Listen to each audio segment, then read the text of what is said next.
Hey there, coffee lovers.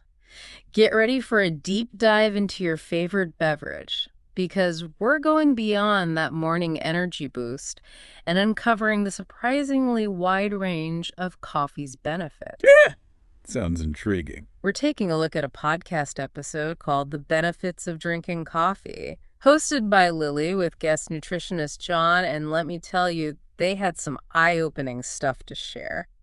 Are we ready to jump right in? Absolutely. Let's start with the fact that coffee is more than just a caffeine kick. Right. It's packed with antioxidants. Oh, yeah. I always think of antioxidants with like fruits and veggies, not my morning cup. It's true. Coffee is surprisingly rich in antioxidants, which, as you know, are crucial for protecting our cells from damage. Okay, but how does that actually benefit our health? Well, research has shown that regular coffee consumption is linked to a lower risk of some pretty serious conditions. Oh, like what? For example, studies have shown a connection between coffee and a reduced risk of developing type 2 diabetes. Wow, I never realized coffee could play a role in preventing diabetes. It's likely a combination of factors, but research suggests that coffee might actually improve insulin sensitivity, which is key for regulating blood sugar levels. That's pretty amazing. And that's not all. Not even close. Studies have also linked coffee consumption to a lower risk of Parkinson's disease. Really? Parkinson's? Wow, what's the connection? The exact mechanisms are still being studied, but some researchers believe that coffee's antioxidants and other compounds may have protective effects on brain cells, potentially slowing the progression of the disease. Okay, so diabetes and Parkinson's. What other major health benefits did they discuss? This one might resonate with you, given your love of coffee for focus. Oh, you know me. Useless before my first cup. What is it about coffee that kickstarts my brain? Let's talk about caffeine and how it interacts with our brain chemistry. Okay. Caffeine blocks a neurotransmitter called adenosine, which is responsible for making us feel sleepy. Ah, so it's like hitting the off switch on sleepiness. Yeah, exactly. And when adenosine is blocked, other neurotransmitters like dopamine and norepinephrine are free to take center stage. Okay, I've heard of dopamine. It's the feel-good chemical, right? What about norepinephrine? Dopamine plays a big role in our reward and motivation systems, giving us that feeling of alertness and focus, while norepinephrine is involved in our fight or flight response, increasing our alertness and attention. So coffee is basically turning my brain into a productivity machine. But what about the heart? I've heard coffee can be bad for you in that department. Did they address those concerns? They did, and it might surprise you. Oh, Moderate coffee consumption is actually associated with a lower risk of heart disease and stroke. wait, really? I thought it was supposed to raise your blood pressure and make your heart race? It can, especially if you overdo it. But in moderation, coffee seems to have a protective effect. Some studies even suggest it can lower blood pressure in certain individuals. That's a relief. Maybe my daily coffee habit isn't so bad after all. But let's be honest, one of the main reasons I love coffee is for that mood boost. There's something about that first sip that just makes me feel happier and ready to take on the day. Is that just me, or is there science behind that feeling? You're definitely not alone. And there's definitely science behind that coffee-induced happiness. Tell me more. Remember those neurotransmitters we talked about earlier? Well, coffee also increases serotonin levels, which is another key player in mood regulation. Okay, so it's like a triple whammy of feel-good chemicals. No wonder I get such a mood lift. Oh, we have to talk about the downsides, right? I know if I have coffee too late in the day, I'm pretty much guaranteed a sleepless night. Did Lily and John touch on any of the potential negative effects? They did. John cautioned against excessive coffee consumption, especially late in the day, as it can interfere with sleep. Yeah, I've learned that lesson the hard way. Too much caffeine can also lead to anxiety or jitteriness. So moderation is key. Absolutely. And it's important to remember that everyone responds to caffeine differently. That's true. Factors like genetics, metabolism, and even how much coffee you regularly drink can all play a role in how your body reacts. Fascinating how personalized the coffee experience can be. But beyond the health stuff, coffee is such a huge part of global culture. I mean, think about all the different coffee rituals and traditions around the world. Did Lily and John touch on that at all? You did. They mentioned Turkish coffee, Vietnamese egg coffee, Italian espresso. It's incredible how something as simple as coffee beans can be interpreted and enjoyed in so many different ways. It's like a universal language, bringing people together over a shared love of coffee. And it's not just about the taste. Coffee often plays a central role in social gatherings, fostering connection and conversation. That's so true. There's something about sharing a cup of coffee that just makes you feel closer to the person you're with. It's like an instant icebreaker and mood lifter all rolled into one. Exactly. And speaking of surprising benefits, John brought up some research linking coffee consumption to a reduced risk of liver diseases like cirrhosis. Really? That's wild. I would never have guessed that coffee could have such a positive impact on the liver. It really speaks to the complexity of this beverage. We're only just beginning to understand all the ways coffee interacts with our bodies. So we've got the brain, the heart, the mood, the liver. Is there anything coffee doesn't do? Well, let's not get ahead of ourselves. Hmm. But it is remarkable how many potential benefits are linked to this humble beverage.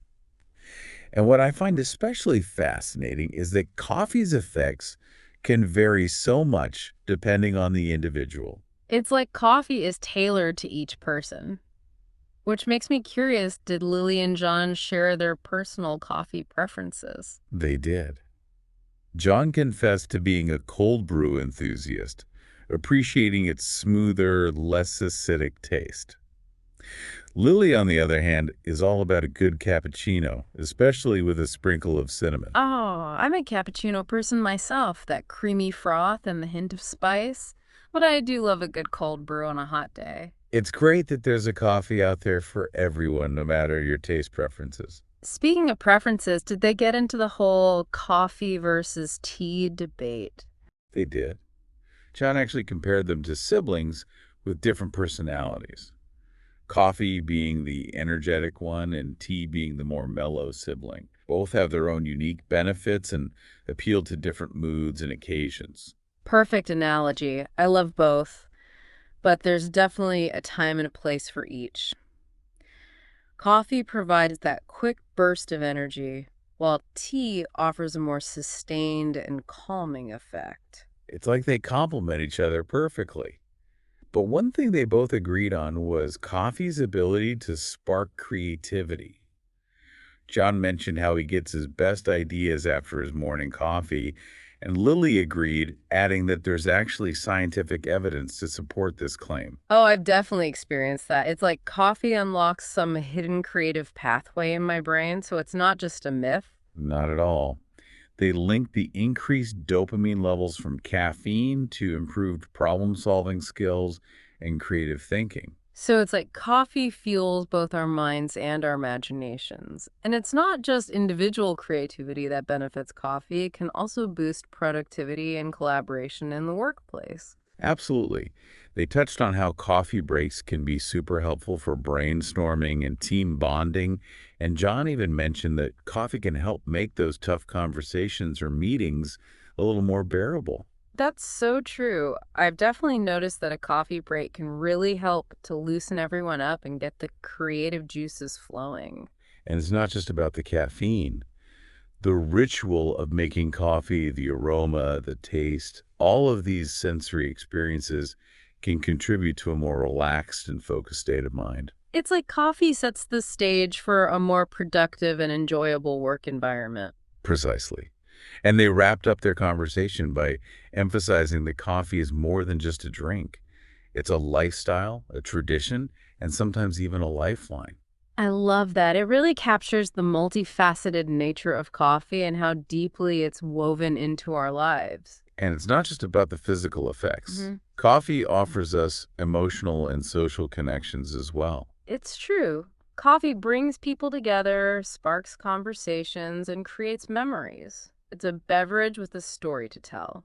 And with that in mind, I'd like to leave our listeners with a thought. What's your coffee story? How has coffee shaped your life, your routines, your connections? That's a great question to ponder. And to end on a lighthearted note, I have to share Lily's parting words. Life's too short for bad coffee. Couldn't agree more.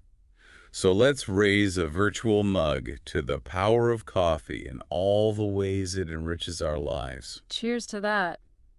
But stick around because our deep dive isn't over yet. We'll be back with more insights and discoveries in part 2. Welcome back to our deep dive into the world of coffee. I'm ready for more. Before we move on, I wanted to go back to something we were discussing in the last part. Coffee's potential role in protecting the liver. Oh, right. That was a surprising one for me. I never would have connected coffee with liver health. It is fascinating, isn't it? Research suggests that coffee may actually help reduce the risk of liver diseases like cirrhosis and fatty liver disease. Do you know why? Researchers believe that coffee's potent antioxidants and other beneficial compounds may help reduce inflammation and oxidative stress in the liver, which are key factors in the development of those diseases. So those amazing antioxidants are at work again. It seems so. And speaking of complexity, did you know that the way you brew your coffee can significantly impact its flavor and even its caffeine content? Oh yeah, I've definitely noticed a difference between like a shot of espresso versus a mug of French press. Exactly. And remember Lily and John's conversation about their personal coffee preferences? John preferred cold brew for its smoother, less acidic taste, while Lily was all about a phony cappuccino. I'm with Lily on that one. But I do love a good cold brew on a hot day. It's great that there's a coffee out there for everyone, no matter your taste. Sure, true. But beyond the taste, different brewing methods can also affect the levels of those beneficial antioxidants and other compounds we've been talking about. Is there a healthiest way to brew coffee then? Like one that extracts the most antioxidants? Yeah, that's a great question. Researchers are still exploring all the nuances, but some studies suggest that methods like French press or cold brew, where the coffee grounds are steeped for a longer period, might retain more antioxidants compared to faster methods like drip brewing. Interesting. I may have to dust off my French press. It's worth experimenting. Definitely. So we've covered the health benefits, the social aspects, the brewing methods, even those cultural variations. Is there anything else we should know about coffee? Well, there's always more to explore. The world of coffee is vast. But before we move on, I wanted to circle back to a topic that's especially relevant to our learner listeners, the connection between coffee and productivity. Oh, right. We talked about how coffee can boost our focus and even spark creativity, like it's a secret weapon for getting things done. But I'm curious, did Lily and John go into more detail about how coffee impacts our brains? They did. And I think this is where understanding the role of dopamine becomes crucial. It's not just about feeling more awake. Dopamine is deeply involved in our motivation and reward pathways. So, by increasing dopamine levels, coffee essentially makes our brains more receptive to rewards, which in turn makes us more motivated to tackle tasks. Precisely. It's like coffee helps us tap into that inherent desire to accomplish things and feel good about it. Yeah. And that can be incredibly valuable for anyone who is driven to learn, grow, and make a difference in the world. Absolutely. Whether you're studying for an exam, writing a report, or brainstorming new ideas, that extra boost of motivation and focus can be a game changer. It's like having a mental edge. Right. But remember, it's all about balance. Right. Too much caffeine can backfire. Exactly. Did Lily and John offer any tips for incorporating coffee into a healthy lifestyle? Like the best times of day to drink it or any foods that might complement its effects? That's a good question. I'm all ears. While they didn't offer specific guidelines, they did emphasize the importance of listening to your body and being mindful of your individual response to caffeine. Makes sense. Everyone's different, and what works for one person might not work for another. Exactly. And I think that's a great takeaway from our entire deep dive so far. Coffee is more than just a beverage. It's a personal experience that can be tailored to your unique needs and preferences. It's about exploring the vast world of coffee and discovering the rituals, flavors, and benefits that resonate with you. And of course, as Lily wisely said, never settling for a bad cup. Absolutely. Life is indeed too short for bad coffee, but our exploration isn't over yet. Stay tuned for part 3, where we'll delve into some additional insights and uncover a few more secrets about the world's favorite pick-me-up. Welcome back, coffee enthusiasts. We're in the final stretch of our deep dive into the world of coffee. It's been quite a journey. It really has. I wanted to go back to something you mentioned earlier about coffee's role in fostering social connection. You mean coffee as a social lubricant? Yeah. What do they mean by that? They were highlighting how coffee often serves as a catalyst for conversation and bonding. Like, how many times have you met up with a friend or colleague for a coffee date? Exactly. But why coffee? Why not tea or something? It's interesting, isn't it?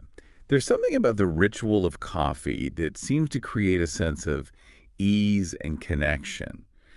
And it ties back to some of the neurological effects we discussed earlier. You mean the dopamine and serotonin boost? Exactly. When we're feeling good, we're more likely to be engaging and present in our interactions. And that can make a big difference in building relationships. I have definitely noticed that. There's something about sharing a cup of coffee that just makes you feel closer to the person you're with. It's almost like a universal language, transcending cultural differences and creating a sense of common ground. And it's not just about the one-on-one interactions. Coffee also plays a vital role in fostering a sense of community. Oh, for sure. Think about coffee shops. They're often buzzing with energy and a sense of shared purpose. They become hubs for connection and inspiration. And it's not just a modern thing either. Coffee houses have been social and intellectual gathering places for centuries. There's something about coffee that seems to fuel both our minds and our social interactions. Like, it sparks a sense of curiosity and openness, both to new ideas and to new connections. Precisely. And I think that's a beautiful thing. Coffee isn't just a drink. It's a catalyst for bringing people together and creating a more vibrant and connected world. Wow, I love that. It really makes you appreciate the power of this humble beverage to impact our lives. It reminds us that even the simplest things can have a profound impact on our well-being and our connections with others. This has been such an incredible journey, and I don't know about you, but I'm feeling inspired to not only savor my next cup of coffee, but also to be more intentional about how I use it to connect with others. I wholeheartedly agree. I think we've reached the end of our deep dive. But before we sign off, I have to ask, what's your personal coffee story? Oh, that's a great question. For me, coffee is more than just a morning ritual. It's a source of comfort, inspiration, and connection. It's the fuel for my creative endeavors and the backdrop for countless meaningful conversations. I love that. For me, coffee is like a warm hug in a mug. It's the companion to my quiet mornings and the spark that ignites my afternoon brainstorming sessions. And of course, it's the perfect excuse to catch up with friends. And as Lily said, life's too short for bad coffee. Couldn't agree more. So to all our listeners out there, keep exploring, keep connecting, and keep savoring those delicious moments of coffee-fueled inspiration. Until next time, may your coffee be strong, your conversations engaging, and your days filled with purpose and connection.